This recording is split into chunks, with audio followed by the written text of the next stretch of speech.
Hi, everyone. Welcome to Lesson 5.1, Operations with Functions. We are going to spend 2 days on this. The first day today being about adding and subtracting functions, and then tomorrow being about multiplying functions. So this is going to start on page 73 of your Springboard book. You will want your Springboard book, a pen or a pencil, and probably a calculator nearby. Okay. So, function composition and operations. What are we going to do today? Well, we are going to combine functions using arithmetic operations. Like I said, today will be addition and subtraction. And then we're going to build functions that model real-world scenarios. So let's get started with this real-world scenario. It says, Jim Green has a lawn service called Green's Grass Guaranteed. Tori and Stephen are two of his employees. Tori earns $10 per hour and Stephen earns $8 per hour. Jim sends Tori and Stephen on a job that takes them 4 hours. Okay, so write a function t of h to represent Tori's earnings in dollars for working h hours. So t of h, Tori, what I underlined there, she earns $10 per hour. So let's write that as 10h. And then S of h, Stephen earns $8 per hour. So we'll write that as 8h. Okay. Number 2 says find T of 4 and S of 4 and tell what these values represent. So T of 4 is going to be 10 times 4, which equals 40. And S of 4 is going to equal 8 times 4, which equals 32. So what does this actually represent? Well, this represents that if Tori and Stephen work for 4 hours, that is how much they will be paid. So Tori would make $40 and Stephen would make $32 at that job.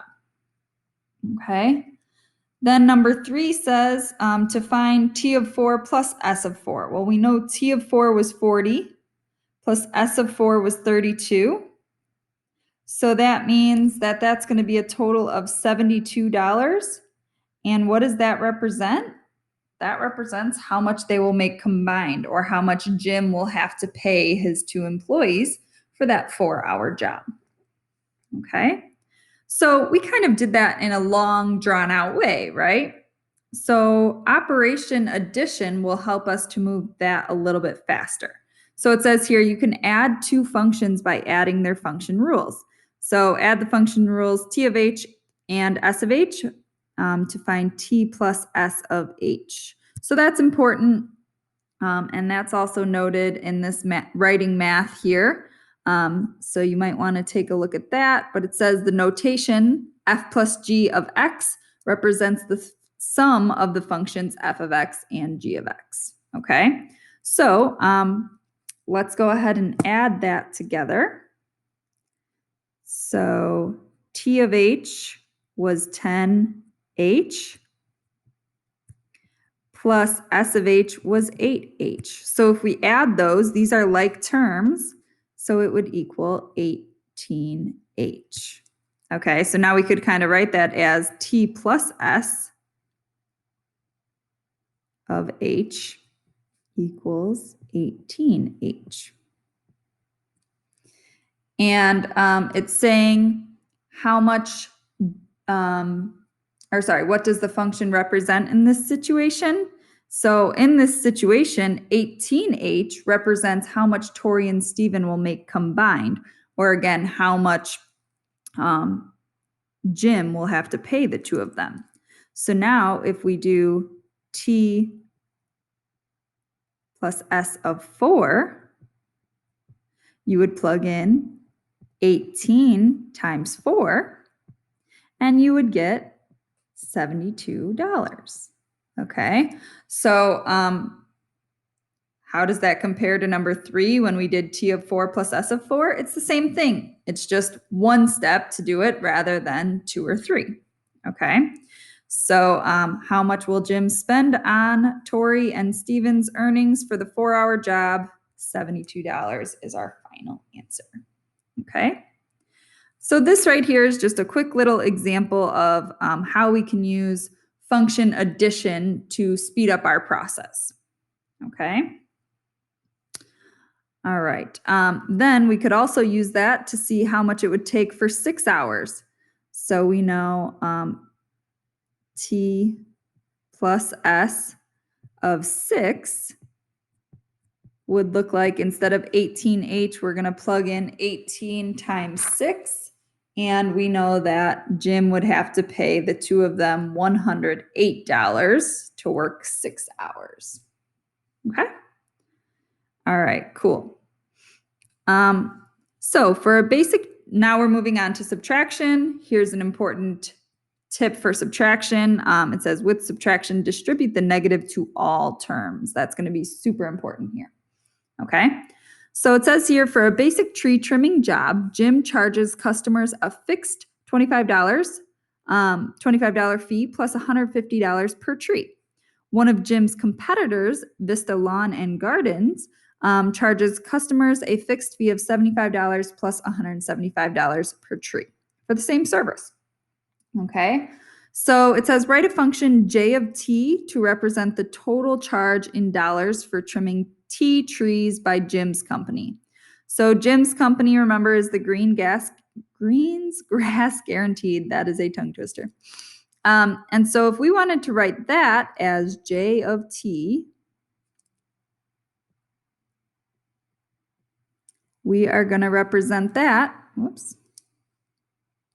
by saying, okay, the fixed fee is $25 plus $150 per tree. So per tree means 150 T, and then the fixed rate is that 25.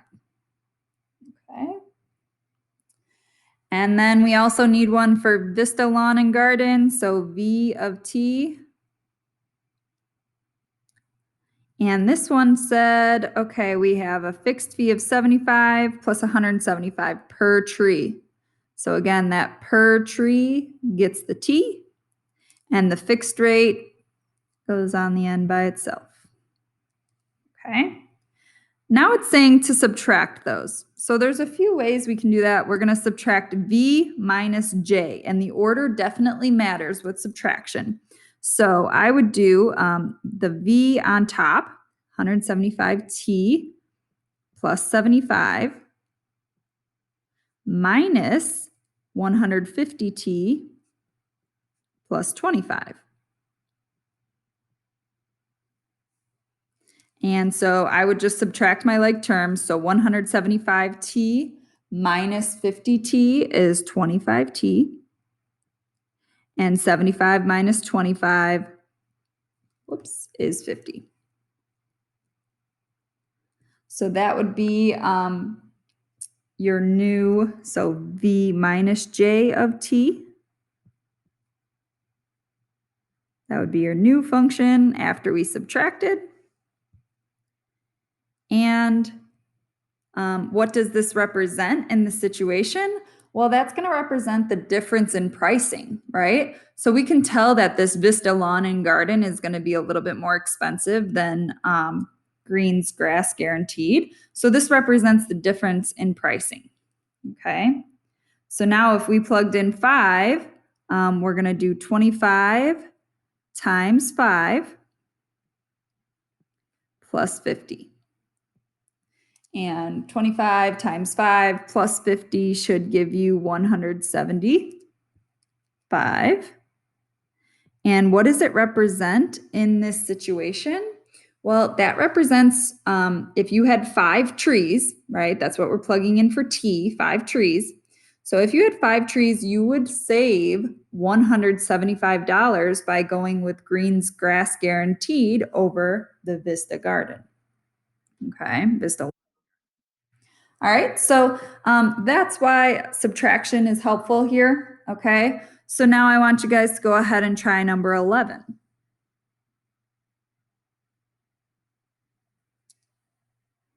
All right, and you should have gotten, just plug in 8 now because there are 8 trees. And you would get $250. So again, that would mean by choosing Green's Grass Guaranteed, you would save $250 if you had 8 trees. Okay? And again, here's your little writing math tip. So this is F minus G. This is our subtraction. And that's how the notation that we'll use. Okay? So those are our word problems and how we can use addition and subtraction of functions to help move things a little bit quicker. But now let's just go ahead and do some practice. So we're going to do 12A through F, but I'm going to move on to another page so I have a little bit more room. You might want to just write off in the sides here. But number 12 gives us a function f of x, which is 3x plus 2, gives us a function g of x, which is 2x minus 1, and gives us a function h of x, which is x squared minus 2x plus 8. Okay, so the first couple we're going to be adding, so let's go ahead and do that. So f plus g of x. So basically what this means is we want to take our f of x and our g of x, and we want to add them together. So this would look like f of x is 3x plus 2 plus g of x is 2x minus 1. And really all we have to do here is combine like terms. So I would take my 3x plus my 2x and get 5x.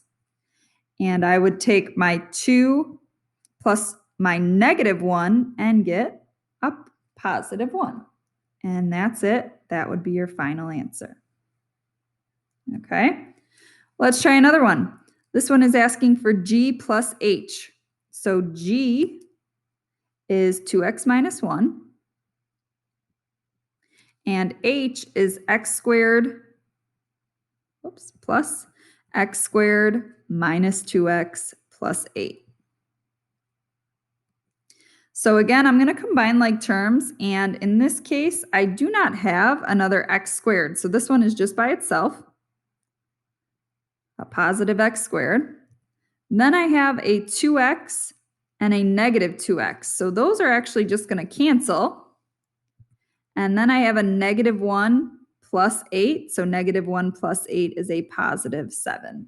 So x squared plus 7 is your final answer. Okay.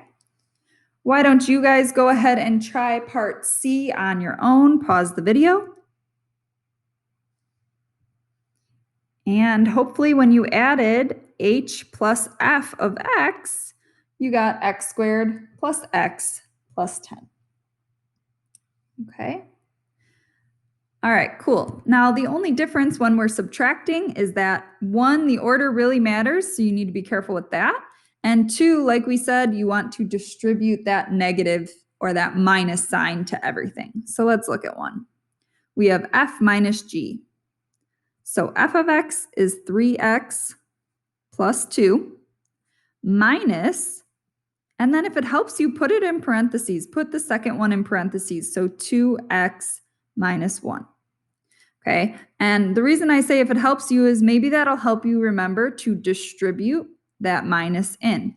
So this is really 3x plus 2 minus 2x, because we distribute that, and then a negative times a negative would make this a plus 1. Okay, now you won't forget about it, and now it turns into, just like an adding problem, combining like terms. So we have 3x and a negative 2x, so that's just x.